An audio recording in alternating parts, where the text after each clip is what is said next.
30 and the Mate 30 Pro were released in China last month and are likely to be released around the world next month.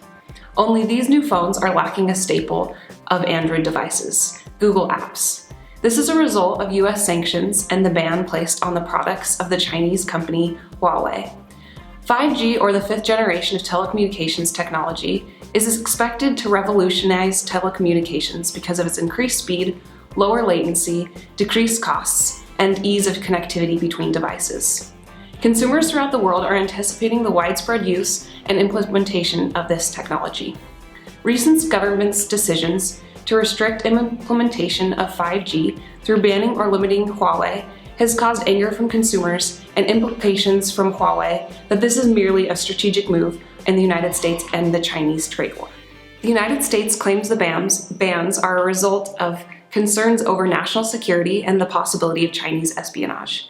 These concerns are that widespread use of 5G technology could create a dependence on products and technological infrastructure that through backdoors would allow for spying and covert action by the Chinese government.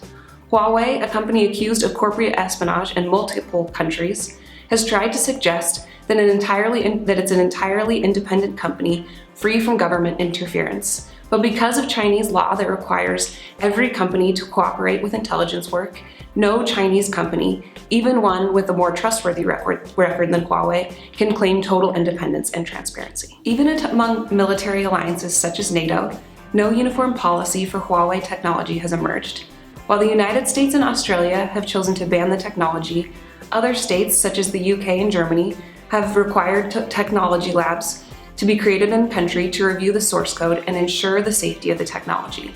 Because of the security risk inherent in intelligence sharing related to defense and security, the member states of NATO must develop a shared policy on the use of Chinese 5G technology. Washington has put pressures on its global allies to stop using Huawei technology and equipment, even threatening to cease information and weaponry sharing for those who refuse. This pressure creates a difficult path for countries trying to balance relations between China and the US.